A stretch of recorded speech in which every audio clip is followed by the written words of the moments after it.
c'est un truc normalement, c'est un truc de création pour les enfants et formation des mamans. Tout ça, ça devait se passer ici. Le truc qui met aussi de l'éducation. Le réalisateur a donné le plan. Alors, donc, déjà très bien le plan de rôle.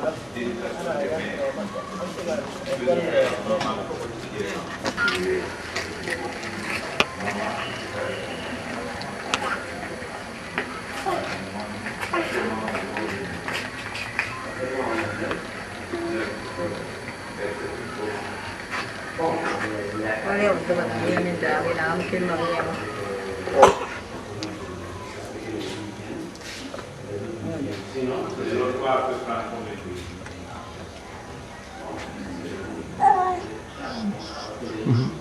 Sudah.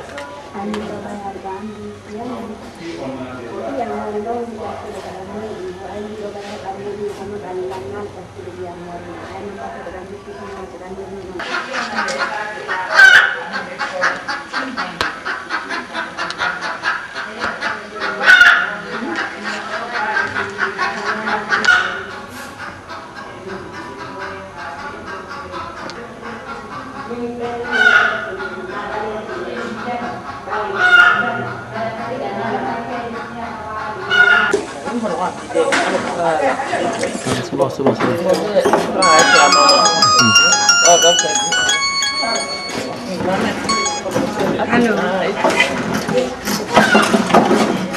Sambil ke aja. Dek. Ini aja. Ini nah itu. Pengen bejam kan.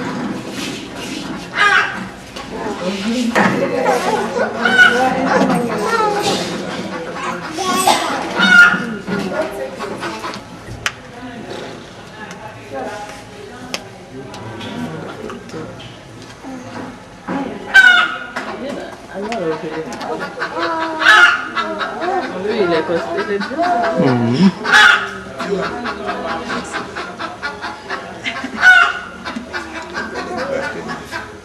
Oui.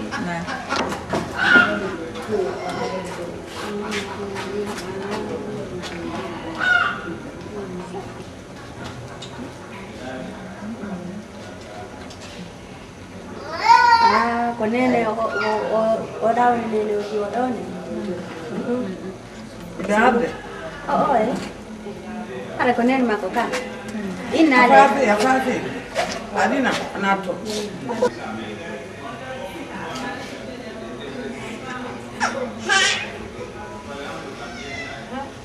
di mulut.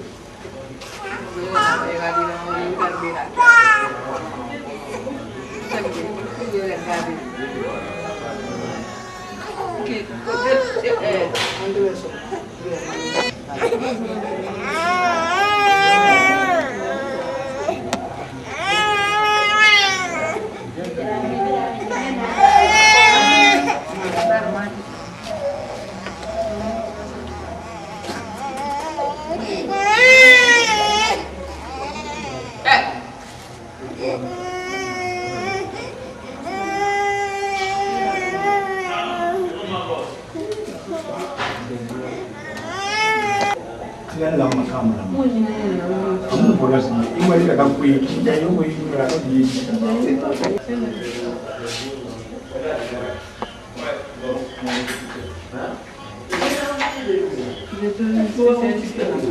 Non, docteur va venir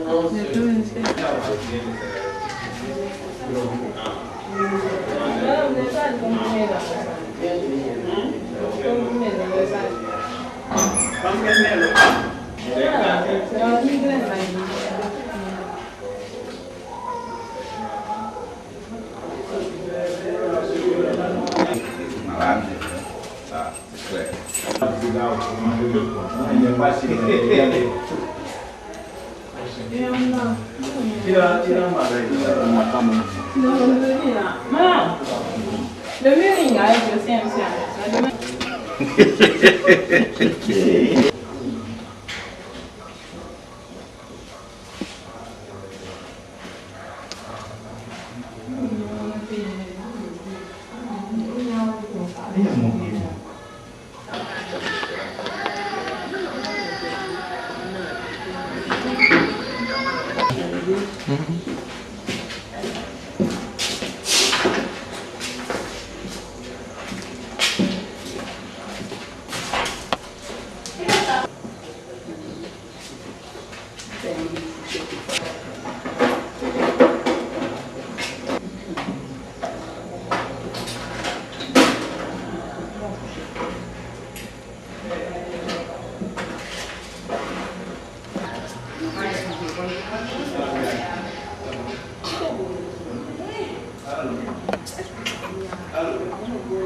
Notre objectif est d'opérer 10 enfants par mois. Donc, actuellement, on est en train de. Et puis de l'autre côté aussi, la grande salle là, on va aussi avoir des lits. 4 lits d'une place.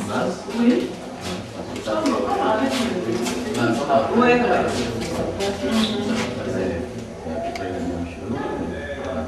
et de l'autre côté, on veut mettre des lits de 2 places, les grands lits là, on va les faire venir ici. Donc on va avoir les lits d'une place, donc 2 lits par salle, là 2, également ici aussi 2. Donc ça peut nous permettre de couvrir aussi les interviews. On pense que 3 c'est un peu trop, mais on va voir quand même parce que nous pensons qu'on va recevoir plus d'enfants, et spécialement ceux qui viennent de l'extérieur des pays limitrophes, parce qu'on reçoit des enfants de Sierra Leone, Gambie et tout ça. Donc, et ceux-ci viennent avec leurs 2 parents normalement. Ah bon? Oui. Le papa là?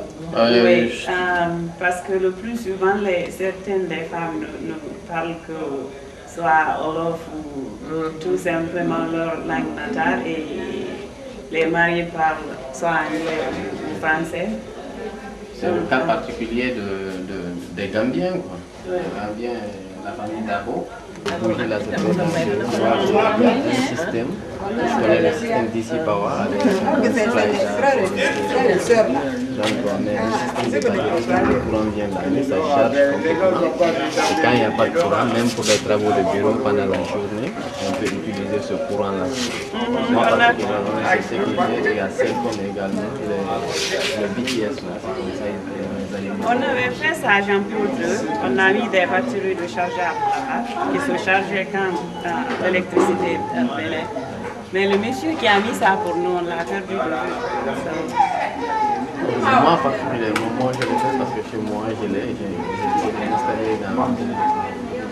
Si on a l'électricité pour 2 heures de temps, ça se charge et c'est chargé pendant 24 heures. C'est exactement ça. Et ça peut faire. Et ici, c'est les bureaux de l'association.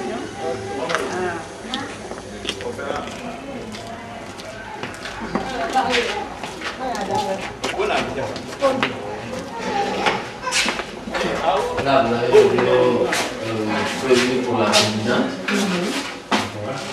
On fait la réflexion. Ok. Et puis là, c'est les Pardon. Aïcha, tu dis quoi? C'est Madame Diaby. s'il y a des choses qu'on compte transformer aussi en bureau, pour les gestionnaires de programme et les gestionnaires de projet. Madame, vous avez le secrétariat.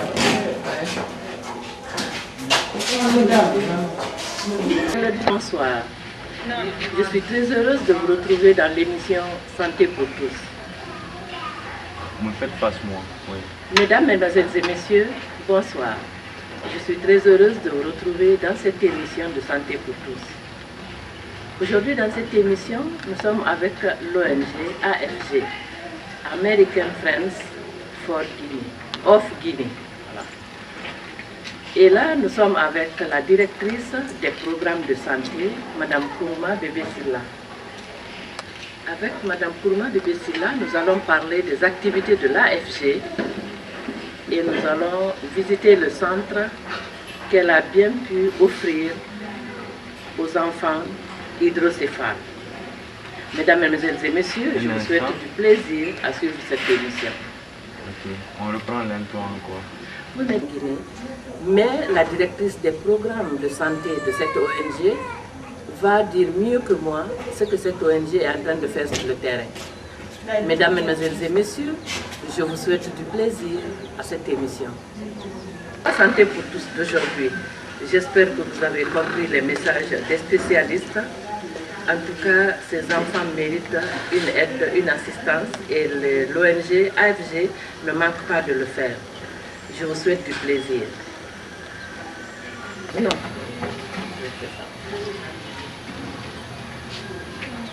Bonjour Madame la Présidente de AFG. Bonjour.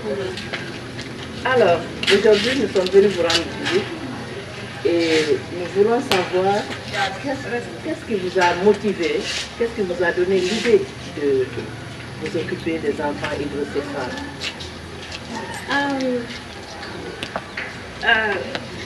D'abord, je vous remercie pour l'interview et je remercie tous les gens qui sont ici, nos partenaires et Mme Fadiga et les femmes qui sont là aujourd'hui. AFG a pour mission de promouvoir le bien-être de la population guinéenne par le financement et la mise en œuvre des programmes durables de développement socio-économique. Notre objectif avec... D'abord, j'ai vu les enfants à la télé, quand Mme Fadiga a eu le courage de venir et avec les mamans qui sont venues exposer les enfants à la télé pour demander de l'aide. Et quand on a fouillé, on a appris que personne ne s'occupe de ces enfants et qu'il n'y a même pas de moyen de traitement des enfants. Donc nous sommes venus à Koya, nous avons rencontré Mme Fadiga et certaines mamans avec les enfants. Et de là, ce que j'ai vu, ça m'a vraiment choquée. Parce que je me dis que c'est des enfants, c'est nos enfants. Et qu'ils sont nés avec, soit ils sont nés avec cette condition ou bien ils l'ont eu par suite d'infection ou je ne suis pas sûre, les parents ne sont même pas sûrs quelle est la cause de l'hydrocéphalie. J'ai rendu le programme d'hydrocéphalie dans mes projets, parce que ce n'était pas dans les projets de AFG, pour voir ce qu'on peut vraiment faire pour ces enfants. Parce que c'est des êtres humains. Il y a des enfants qui sont nés complètement normaux et ils se retrouvent dans des conditions comme ça avec des mamans très pauvres qui n'ont même pas le transport des fois de les amener chez les médecins. Et aussi qui se retrouvent complètement stigmatisés par la communauté dans laquelle ils vivent. Donc on a essayé de travailler avec les mamans, mais ce qu'on a rencontré, c'est qu'on ne savait même pas où commencer parce qu'il n'y avait pas de cas d'hydrocéphalie traité où on pouvait même se référer pour dire ok, on va. Donc on s'est pris comme on a pris l'initiative de travailler avec les mamans et voir ce qu'on peut faire. Je sais que vous avez beaucoup fait dans ce domaine. Mais je voudrais que d'une manière succincte, vous me disiez quelles activités vous avez pu mener depuis le début de ce programme. D'abord, nous avons cherché à voir quels sont les moyens sur place pour pouvoir traiter ces enfants. Nous sommes allés à Donka, nous avons rencontré des médecins de Donka en neurochirurgie et puis chirurgie pédiatrique. Et on s'est rendu compte que même le matériel n'existe pas ici à Conakry du tout, et en Guinée, pour pouvoir faire l'intervention. Et pour l'intervention, pour traiter ces enfants, il faut une dérivation de l'eau qui est dans leur tête pour que la pression intracrânienne se réduise. Et les médecins, il y a des médecins qui pouvaient faire l'intervention. La chance qu'on a eue, parce que dans beaucoup de pays africains, il n'y a pas de neurochirurgiens, à plus forte raison qui peuvent faire une dérivation intracrânienne. Mais le problème, c'était que où est-ce qu'on allait trouver même les simples cathéters pour faire l'intervention. Donc, nous sommes allés à Dakar, moi je suis allée jusqu'en Afrique du Sud, ça c'était l'été passé, parce que quand je suis rentrée aux États-Unis, c'était pour voir où est-ce qu'on pouvait trouver les cathéters pour la dérivation. Et aux États-Unis, les cathéters sont là, mais ils ne revendent pas aux organisations ni aux individus, ils revendent ça aux hôpitaux. Donc je les ai contactés, Johnson & Johnson, aux États-Unis. Ils m'ont dit qu'ils ont leur représentatif en Afrique du Sud. Et je suis allée jusqu'en Afrique du Sud pour rencontrer ces gens. Et effectivement, on a acheté des valves avec eux, et qui coûtent excessivement cher. Les valves coûtent quelque chose de 750 à 800 $ par valve.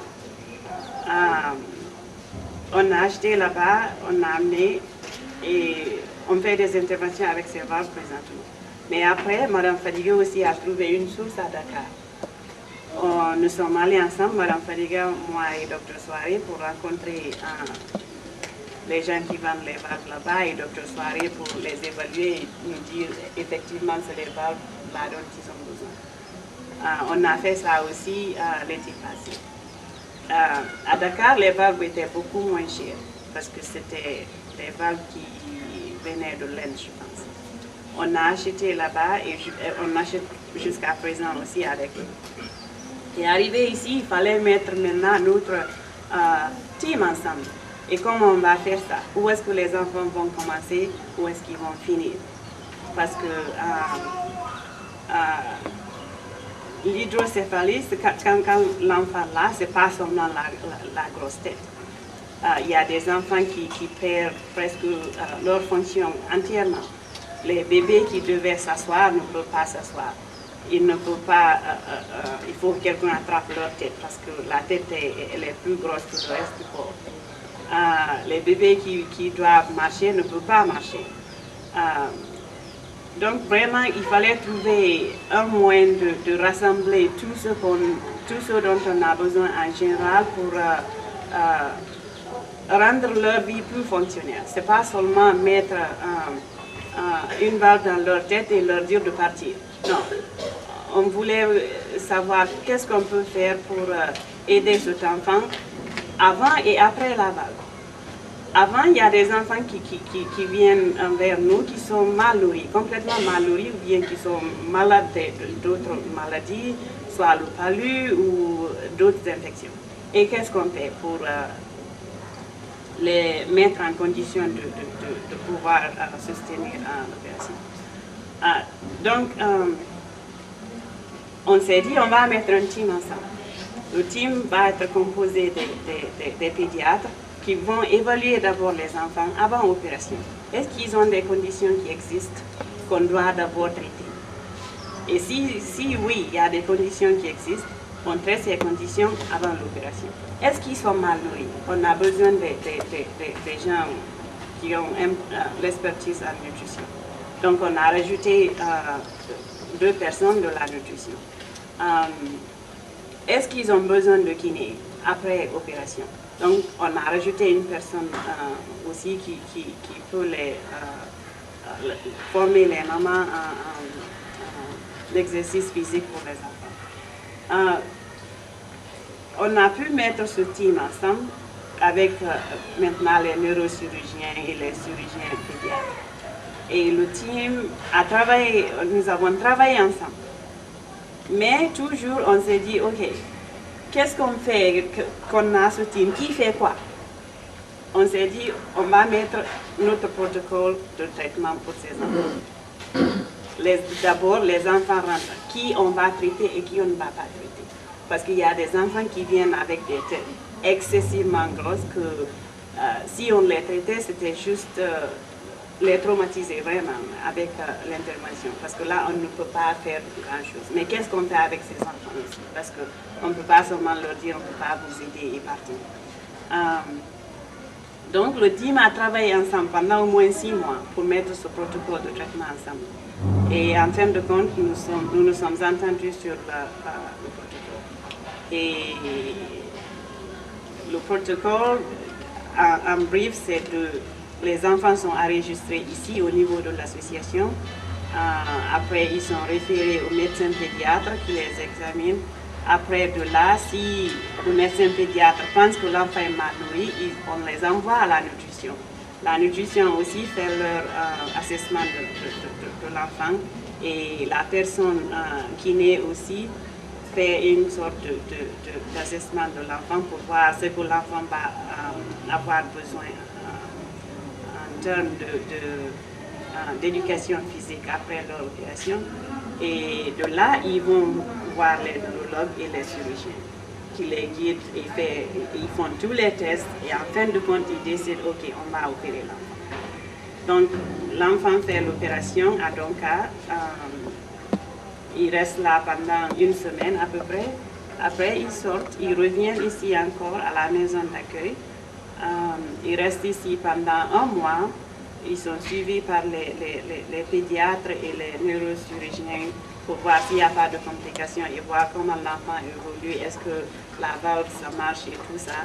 Et quand ils se rendent compte que tout va bien, après 1 mois, on envoie les enfants à la maison. Et l'autre chose que nous avons commencé aussi, c'est toujours suivre les enfants à la maison. Nous essayons d'avoir des travailleurs communautaires qui vont aller rendre visite à ces enfants et leur mère et savoir qu'est-ce qui se passe au niveau de l'évolution de l'enfant après chirurgie. Est-ce qu'il y a des complications? Est-ce que l'enfant est malade? Et aussi qui rendent comptant Madame Fadiga. Si c'est des cas d'urgence, ils appellent les médecins directement.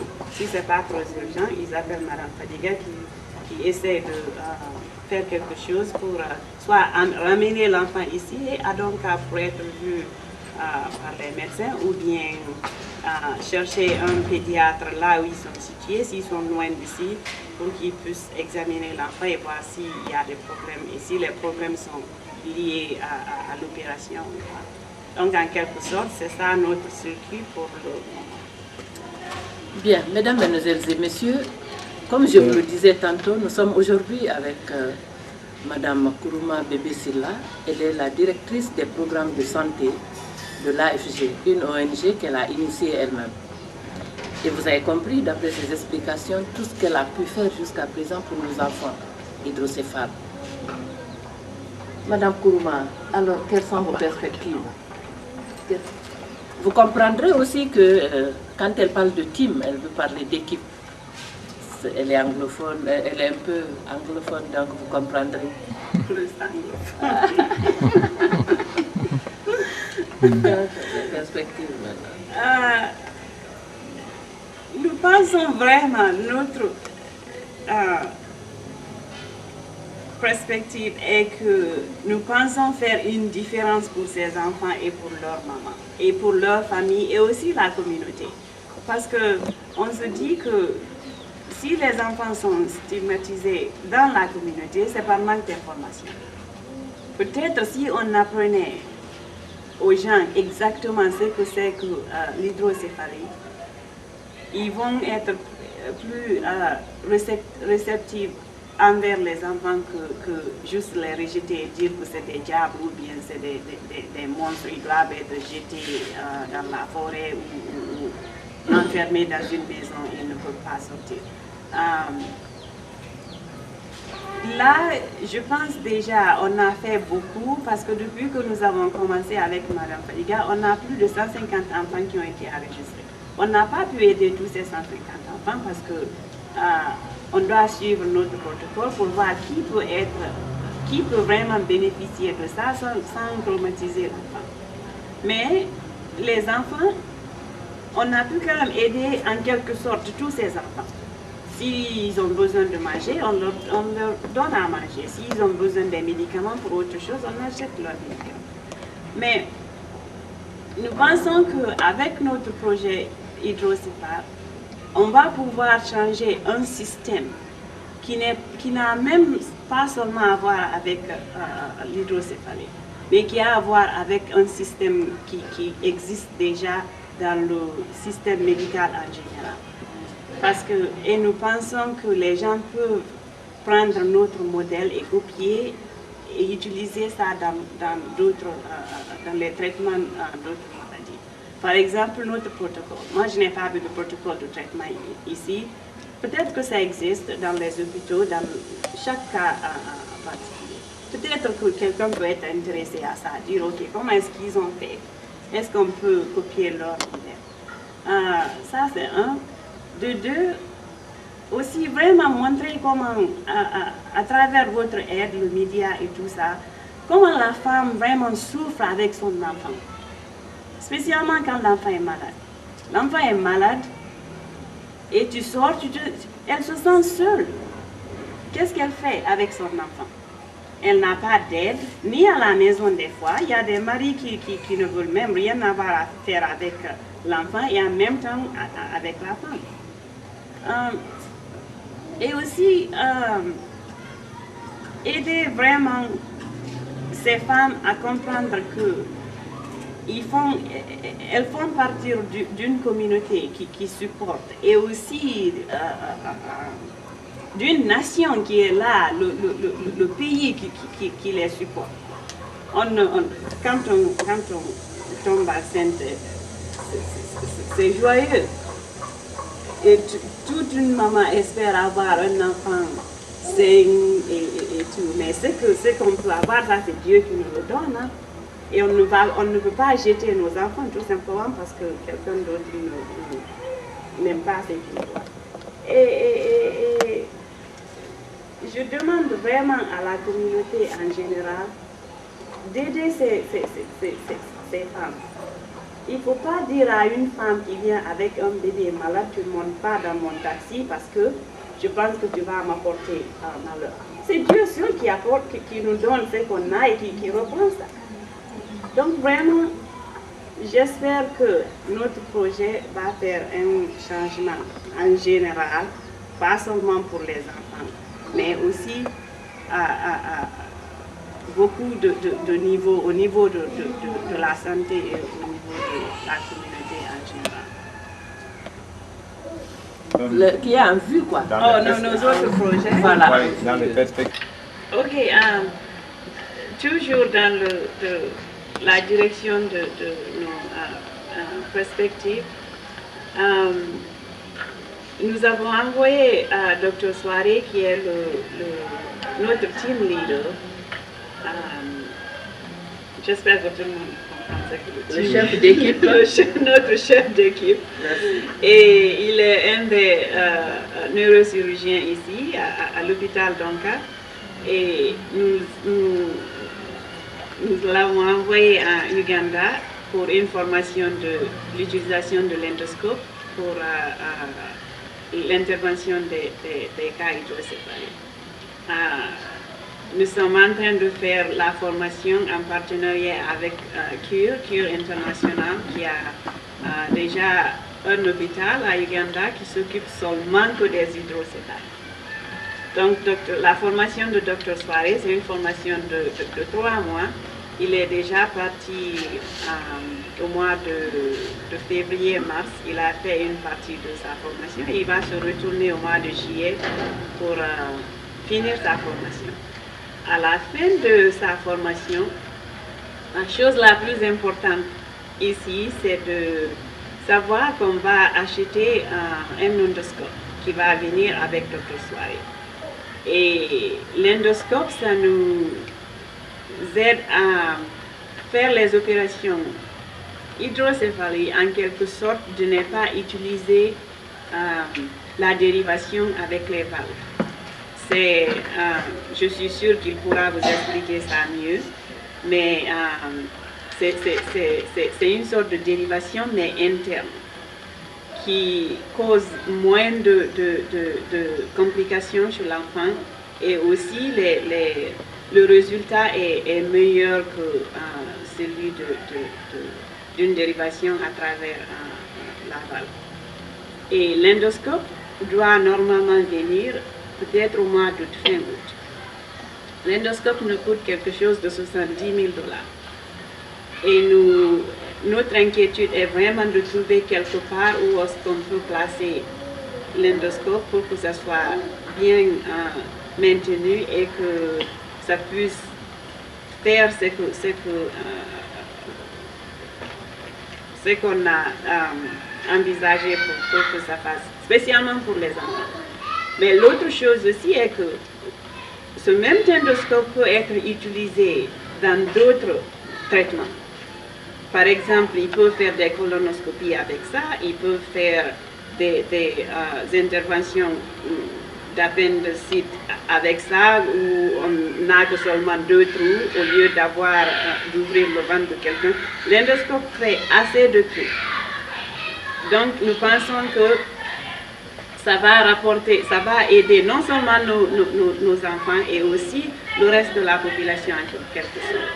Et avec l'appui du ministre de la Santé qui nous a promis qu'il va nous trouver un endroit où on peut placer l'endoscope et que ça peut fonctionner comme ça se doit et aussi être maintenu comme ça se doit. Nous pensons que ça, c'est une sorte de rajouter sur l'amélioration des conditions de traitement dans les hôpitaux. Et l'autre chose aussi que AFG envisage de faire en même temps que l'endoscope là va venir vers fin août, début septembre, c'est notre projet Labo Mobile va commencer aussi. Le Labo Mobile va être là peut-être au mois de septembre, début septembre ou mi-septembre. Le Labo Mobile, c'est un laboratoire complet qui est derrière, qui est monté sur une Toyota Hilux et qui est équipé de tout. Ça peut prendre 2 laboratoires derrière et un chauffeur qui conduit le véhicule. C'est un véhicule tout-terrain qui va dans les endroits les plus reculés pour faire les analyses et aussi aider le ministère de la Santé dans leurs études épidémiologiques et la prévention des maladies épidémiques. Aussi le renforcement des capacités des laboratoires périphériques et la formation des agents techniques dans ces laboratoires. Ce véhicule-là aussi coûte quelque part de 150 000 €. Et nous pensons qu'avec tout ce qu'on est en train de faire pour vraiment améliorer la santé pour la population guinéenne, qu'on reçoit aussi du support de la population guinéenne. Parce que quand on fait les soulèvements de ces fonds pour les projets pour venir ici, nous voulons être reçus à bras ouverts. C'est-à-dire que nous ne demandons pas aux gens de nous donner de l'argent, mais au moins de nous montrer leur volonté. Nous sommes ici pour travailler avec vous. Et ce que nous avons ici disponible, on met ça à votre disposition. Ça nous facilite la tâche de travailler très vite et d'aider les gens vraiment qui ont besoin d'aide. Et aussi de rapporter aux bailleurs de fonds pour montrer que nous ne sommes pas en train de faire ça seuls. Nous sommes en train de faire ça avec une population qui vraiment apprécie cette aide et qui fait tout pour que ça marche aussi à leur niveau. Donc nous avons vraiment besoin de l'aide et du support de tout un chacun. Au ministère de la Santé, dans les hôpitaux et tout. Ce n'est pas seulement que nous sommes une ONG américaine qu'on a des fonds à donner n'importe comment, c'est pas ça. Notre système est très strict parce que chaque fois qu'on dépense quelque chose, on doit montrer à nos bailleurs de fonds pourquoi on a dépensé cet argent. Donc des fois c'est très décourageant d'aller quelque part parce que seulement tu es venu une ONG américaine, qu'on te charge le double de ce qu'on normalement charge les autres. Les frais, on n'a pas de problème de payer les frais, mais les frais doivent être dans les normes standards, pas seulement les augmenter parce que... donc ça c'est vraiment un problème dont on a et dont je voulais aussi citer. Et j'espère qu'avec nos projets comme notre, qui supportent notre mission, on pourra travailler ensemble et améliorer la condition de vie et sanitaire des populations guinéennes. L'espoir est que je souhaite vraiment que qu'on mette plus d'énergie et de capacité dans la santé. Parce que c'est quand on est sain qu'on peut faire tout. Quand on est malade, on ne peut rien faire. Et notre système sanitaire est juste, je ne sais même pas comment le dire, mais ça a besoin d'aide. Ça a besoin de beaucoup d'aide. Et j'espère que les autorités vraiment peuvent tourner leur attention un peu envers le système sanitaire. Si on a tout sur place, personne n'a besoin de prendre un avion, aller au Maroc ou bien à Dakar ou en Europe pour se faire soigner. On peut tous se faire soigner ici. Mais aussi, on doit tous contribuer pour que ce système soit en quelque sorte que ça peut nous prendre en charge et aussi nos besoins pour que tout le monde ait une vie normale ou une vie saine. Merci Madame la directrice des programmes de santé de l'AFG. Comme elle l'a dit tantôt, elle œuvre dans le cadre de l'amélioration de la qualité de vie de nos populations.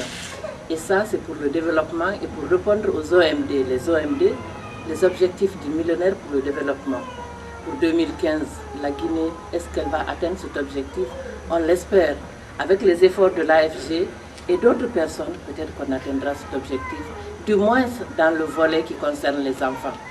Mesdames, Mesdemoiselles et Messieurs, encore une fois, merci et à très bientôt dans cette même émission. De santé de l'AFG, nous allons recevoir deux médecins pédiatres qui œuvrent à Koya. Ils vont se présenter eux-mêmes. Docteur Nabi Youssouf Conté, médecin au service des urgences. Médecin pédiatre. Pédiatre au service des urgences. Docteur Souma Mohamed Ousmane, médecin pédiatre à l'hôpital de Koya. Reprenez. Docteur Souma Mohamed Ousmane, médecin pédiatre à l'hôpital de Koya.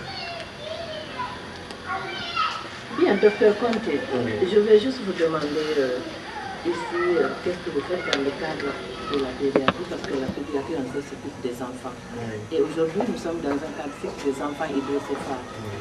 Quel message vous avez à faire? Bon, le message que j'ai à donner, c'est que vraiment, nous sommes très heureux, très heureux de voir Madame la directrice qui est intervenue à temps, parce que ces enfants, on a l'habitude de les avoir, mais généralement, c'est des enfants qui périssent. On a eu 2 cas qui ont été hospitalisés à l'hôpital de Koya.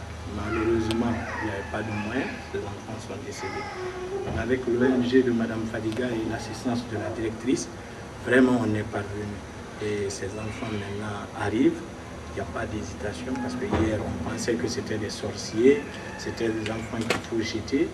Mais actuellement, vraiment ils ont le courage. Les mamans sont en train d'envoyer les enfants et nous consultons ces enfants. Comme madame l'a dit, il y a un team. Nous sommes deux qui représentons le team à Koya. Quand nous voyons cet enfant, nous les orientons vers nos collègues de Conakry pour la prise en charge. Alors, quel message vous avez à donner à la population par rapport à... Voilà. Ce que j'ai à donner comme message à la population, c'est de comprendre que ces enfants sont nés de la même manière que les autres enfants.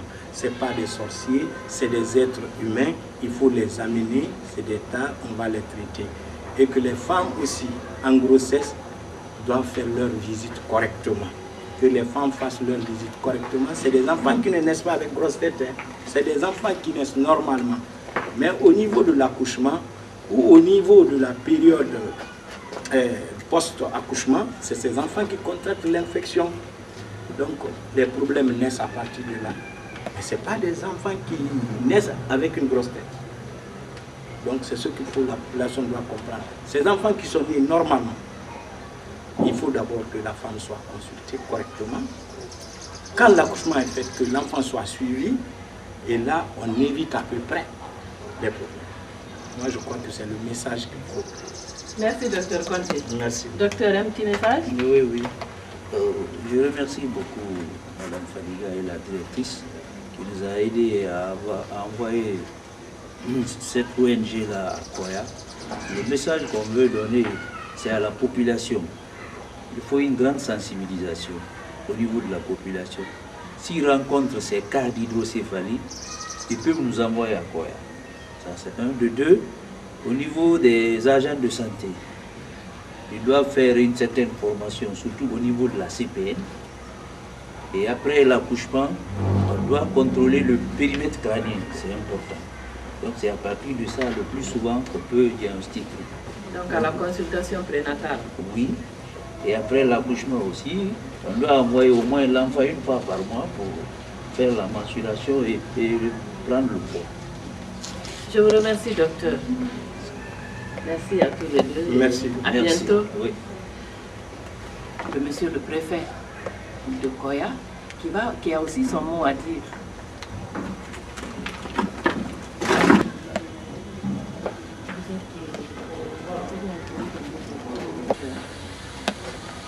C'est bon? Oui. Moi, je suis Soumansé Korbaka, de la direction des micro-réalisations de la préfecture de Koya. En sorte, nous sommes des accompagnateurs des ONG qui évoluent dans la préfecture de Koya. Et ce que je pourrais dire, c'est juste encourager l'ONG et notamment Madame la directrice du programme et aussi Madame Fadiga. Il y a environ 3 mois que Mme Fadiga est en train de prendre contact avec nous par rapport à la recherche d'un domaine qui pourra abriter désormais le centre des enfants hydrocéphales en République Guinée. Très important. Monsieur le préfet m'a personnellement mis à la disposition de l'ONG pour faire cette recherche de domaine qui pourra désormais abriter le centre. Et ce domaine avait été trouvé dans la serre de Kouria, et c'est bien le moment de féliciter les autorités de la préfecture de Kouria, aussi de la sous-préfecture de Kouria et de la mairie de Kouria. Et quand nous sommes allés les voir pour la première fois, franchement, ils sont mis à la disposition de la mission. Le premier domaine qui avait été recherché et retrouvé, et ce domaine ne prêtait pas quand même aux exigences de la construction d'un centre hydrocéphale des enfants. Donc on a abandonné ce premier domaine.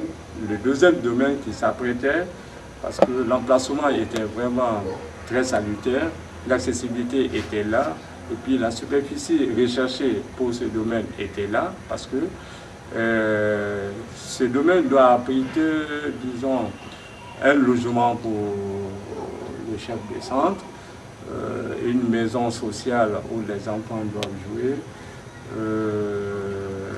d'autres maisons. Et suivant le plan, je pense que Madame Fadiga détient le plan par rapport à la construction, et ce domaine s'apprêtait réellement, ça a été la satisfaction de l'ONG. Lorsqu'on est allé voir ce deuxième domaine avec les représentants de l'ONG, franchement, les représentants étaient très contents de trouver ce deuxième domaine qui s'apprêtait quand même à l'attente de l'ONG. Je vous dis que c'est une fierté pour nous de trouver un domaine qui pourra désormais abriter le centre à Koya, parce que ça va donner une chance à Koya que d'autres enfants ou d'autres mamans qui accompagnent leurs enfants, que Koya soit découvert. Parce qu'aujourd'hui, nous avons constaté la présence des enfants de la Gambie, aussi de la Sierra Leone, qui sont aujourd'hui dans le territoire de Koya. Et pourquoi pas d'autres enfants de la sous-région. Donc c'est une fierté pour nous que Koya soit connu par ses citoyens d'autres pays. Je vous remercie. Je vous remercie aussi et pour tout ce que vous faites. Il n'y a pas de caméraman. Soit les gens avant là, ils prennent d'abord. Avec.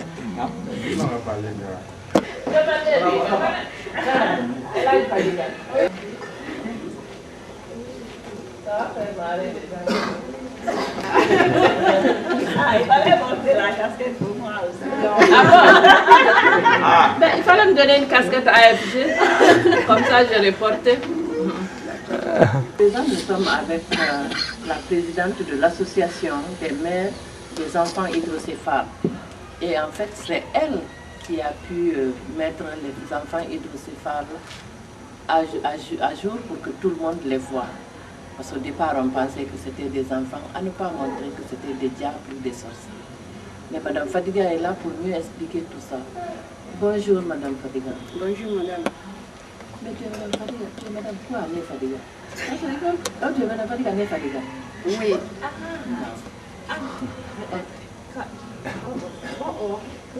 Pourquoi elle aussi, Mme Fadiga? Alors, comme je le disais tantôt, c'est vous qui avez initié. Okay, merci beaucoup, madame. Je pense que toute la population guinéenne sait aujourd'hui comment est-ce que cette association a été mise en place. Donc, on fait seulement dire que c'est à travers mon propre enfant que cette association a été mise en place.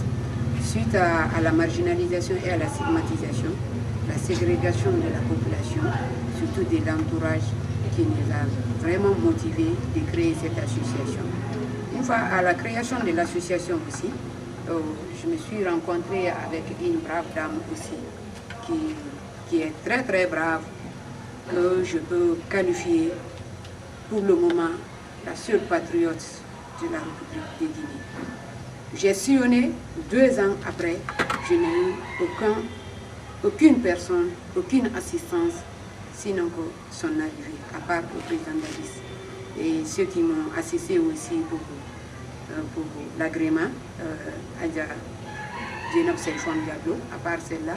Donc c'est elle qui a été vraiment notre bailleur technique et financier depuis 13 juillet 2010 jusqu'à nos jours. C'est ce que je peux dire par rapport à la création.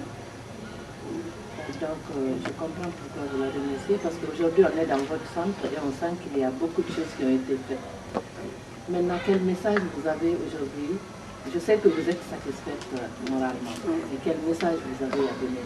Ok, en attendant, avant le message, il faudrait quand même prouver à la population guinéenne qu'est-ce que cette dame a pu faire pour nous. Depuis le 13 juin 2010 jusqu'au jour, elle a opéré. Cette dame, je reprends quoi? 2010, cette dame, la directrice, je vais parler de la directrice d'AFG, qui s'est déplacée des États-Unis jusqu'ici à l'hôpital préfectoral de Koya pour venir découvrir la réalité. Donc depuis cette date, Mme Ouma n'a cessé de nous apporter son assistance. Son arrivée au centre ici, c'est-à-dire le centre que nous abritons aujourd'hui, c'est elle qui finance ça pour nous, 1 million de francs par an. À part les enfants qu'elle a eu à opérer. La prise en charge complète depuis 28 décembre 2010, le premier enfant a été opéré. Maintenant, le deuxième groupe, 10 janvier 2011, depuis ce jour jusque là où nous sommes aujourd'hui, on n'a pas d'autre assistance sinon que cette ONG américaine, c'est-à-dire AFG. Donc vraiment, ce que nous avons à dire à la population guinéenne, si tout le monde pouvait imiter cette dame, parce qu'elle a montré à la population guinéenne qu'elle est vraiment patriote. Allez ailleurs, allez ailleurs et chercher quelque chose, ramener dans ton pays.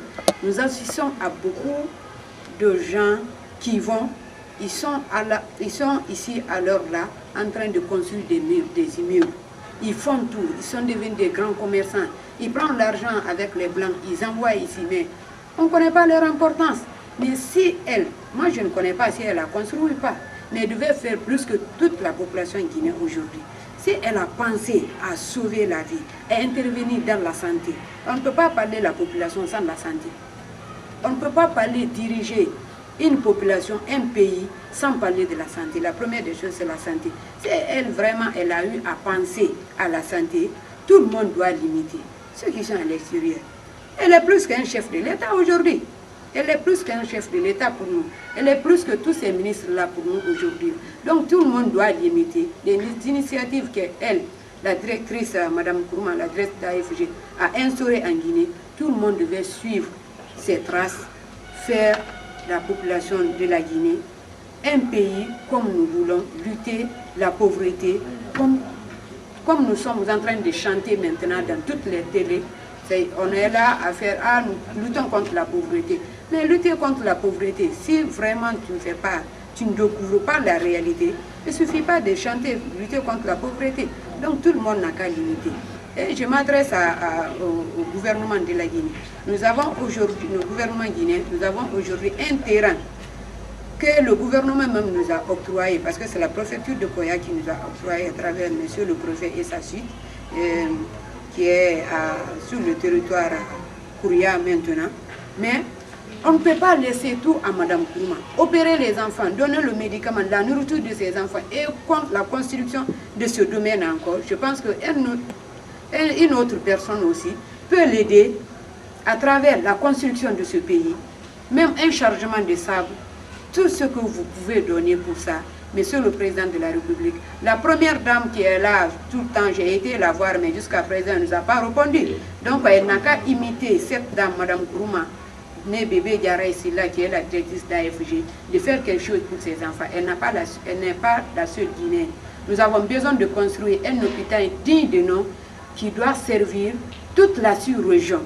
Donc, nous avons besoin de la prise en charge là où Madame Bébé peut laisser les enfants. On a honte aujourd'hui, on ne peut pas reposer tout ça là sur Madame Bébé. Donc venez au secours de Madame Bébé nous aider. La construction de cet hôpital pour toute la sous-région, nous avons le domaine. Un camion de sable, ce n'est pas petit. Ceux qui peuvent nous donner le fer, vous pouvez nous donner, on ne va pas vous refuser. Et les sables sont là, les briques sont là pour qu'on vraiment on construise cet édifice qui est octroyé, qui doit répondre vraiment au nom de toute la population de la Guinée et servir encore ces futures générations. Parce que nos enfants sont des futures générations. Donc les leaders politiques qui sont là, les commerçants qui sont là, nous vous tendons la main, la population vous tend la main, c'est les mamans de ces enfants vous tendent la main pour venir en aide de ces enfants. Ces enfants appartiennent à toute la population guinéenne, ce sont vos enfants, ce sont nos enfants aussi. Donc, je prie tout le monde de faire comme Mme Bébé Diarra Silla, la directrice d'AFG. Elle n'est pas la seule Guinéenne.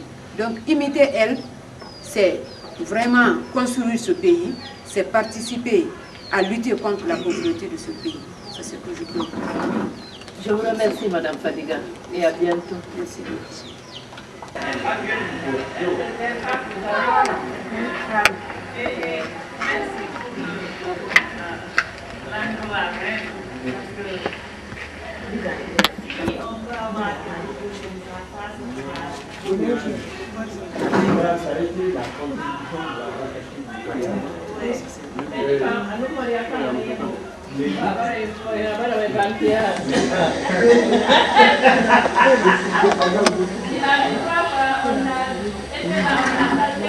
Gracias. La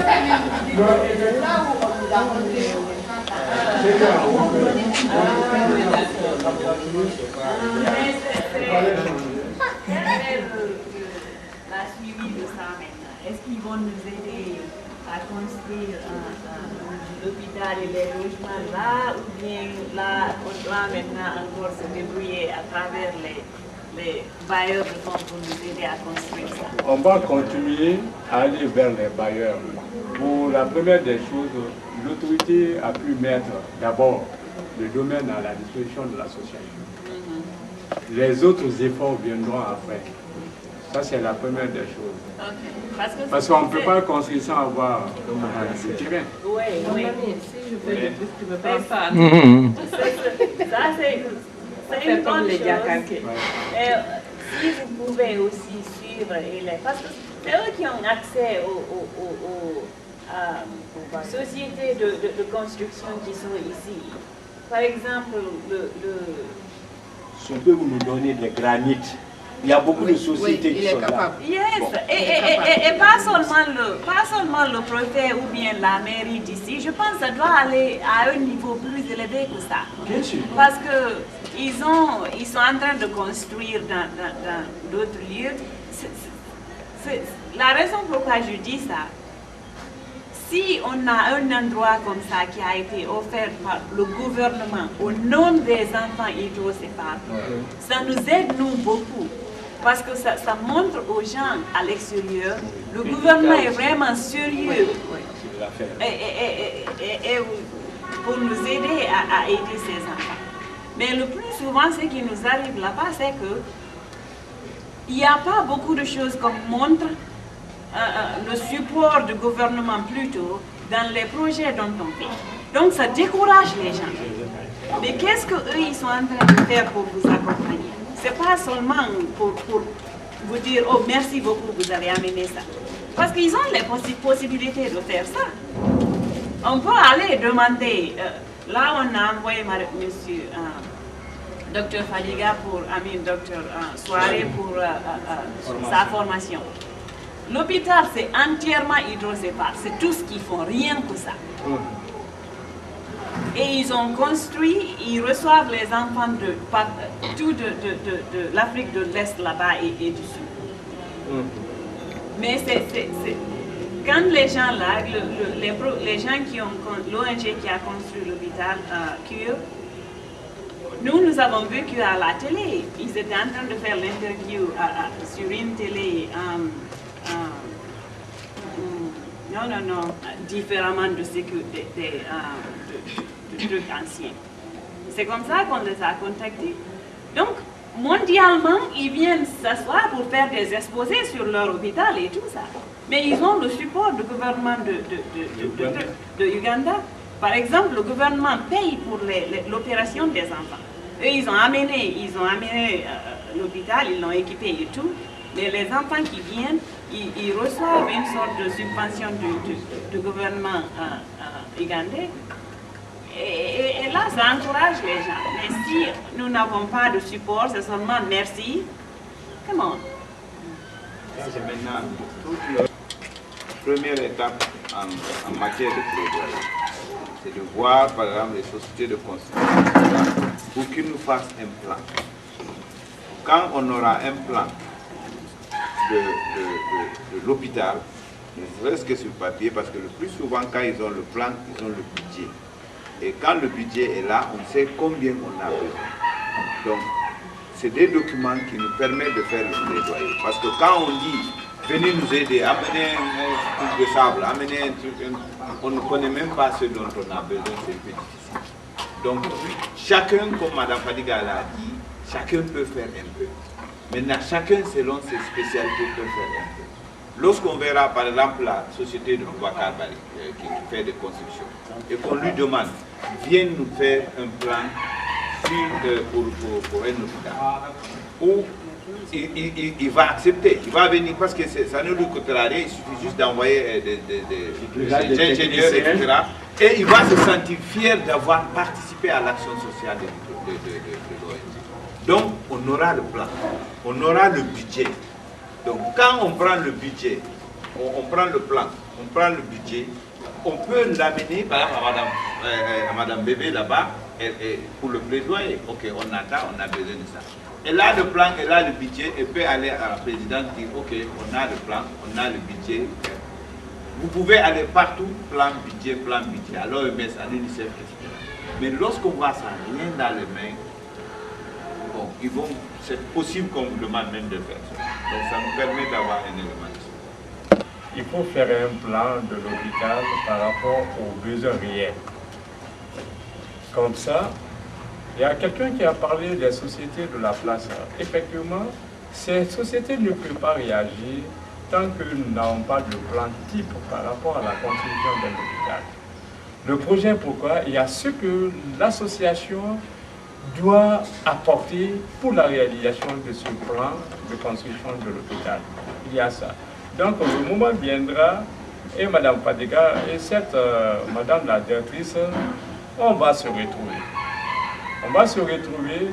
D'abord, il y a un monsieur dont vous avez fait allusion qui est à Baka, qui évolue dans le domaine de construction. Et lorsque nous montons le projet, nous avons notre plan, nous avons notre budget à côté. On vient de le voir. Et si c'est le plan qu'il pourra prendre comme apport, je dirais, bon, moi je vais élaborer un plan type de construction d'un hôpital où on pourra désormais opérer les enfants hétocéphales. Il le prendra. Ou non, je ne peux pas, ou en plus du plan, moi je vous apporte au moins 10 tonnes de ciment. Voyez-vous? Bon, il y a une autre société de la place sur laquelle nous pouvons aller, parler avec eux, les TDG, faire le plaidoyer pour nous aider. Parce que déjà, et même au niveau de la préfecture, et tant de moments viendra, on viendra toucher monsieur le préfet, on le remercie de l'effort déjà fourni par rapport à la mise à la disposition de l'association un terrain qui pourra désormais abriter. Donc la semaine prochaine,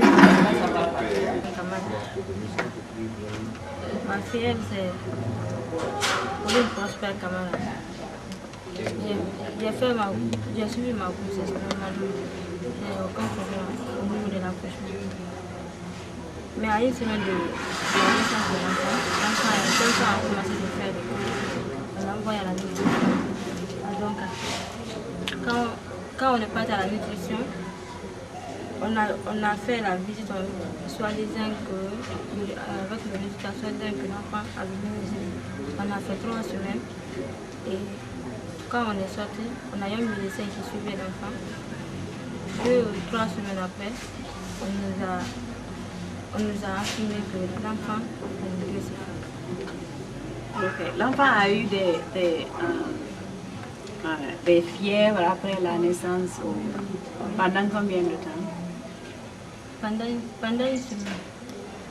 Et ils ont dit c'était quoi la cause de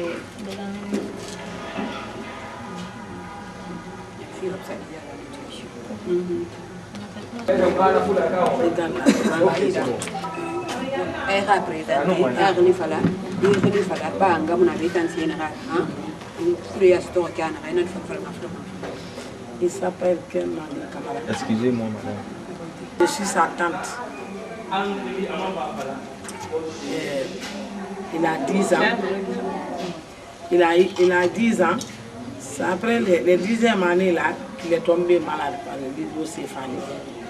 Il fait la 3e année, l'enfant. Soudain, à l'école, soudain comme ça, on l'a vu paralysé. On l'a dirigé vers la polio, afin de compte, ce n'était pas la polio. On a eu la chance de tomber sur l'adresse de Mme Fadiga, par le canal du docteur professeur Cissé, qui lui commandait ce docteur Soirée. Nous sommes venus ici maintenant. Aujourd'hui, il a été opéré, il se sent très bien, il marche maintenant, il mange bien, pas de problème pour le voir. Tu veux nous dire quelque chose? S'il te plaît. Petit, regarde-moi. Comment c'est venu? Comment tu es tombé malade? Comment c'est arrivé? Il faut la dire. Hein? Il faut la m'affourer. Il dit de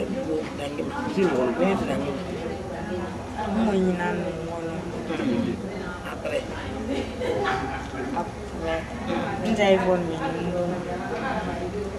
Après, on va faire la paix. Caméra, on va faire la paix à la badi.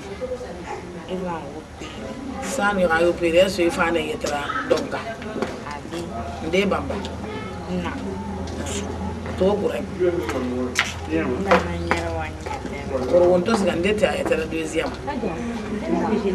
Quel bien y a pas de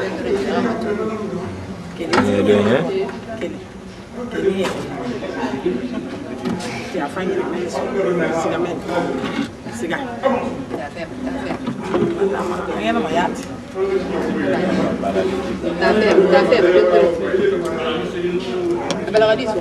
ça va? C'est bon. Wait. Recommendation. Okay, my name is Baba Dago. I'm the father. And then Fatou Sedi, her mother, she is Sauda Dago. She was born in September 1st, 2011. And pregnancy was again, she got fever, diarrhea, this time plus vomiting. And then the head was swollen. And it was in January when we went to health center. Then we were admitted to a hospital for further tests. Then at the hospital they did the scanning and then they said it was hydrocephalus.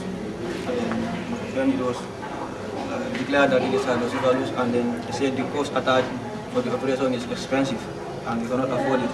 So we went for the medical report by the doctor, and then the scan photos and all the documents, photocopy them and then give it to people who may help. And through a peace corps in our school, I gave her the document, the medical report, and the scan photos, plus the photograph of my daughter Sauda. And she took them along with her to America, and then it's through her that she linked me to this organization, AFD. And then there was a day I was at school, and she received a mail that if I can come to Guinea here, then AFD will be ready to pay for the medical bill. That's how I come here. What is the difference in your daughter's condition today than it was before you guys got here? Well, before we came, the movement of the limbs, like the legs, was restricted. She hardly bent them. Most of the time they were straight. Movement is, most of the time the hand will be moving, but the legs will be straight. But now, after operation, the legs are a bit free now. She can move them. And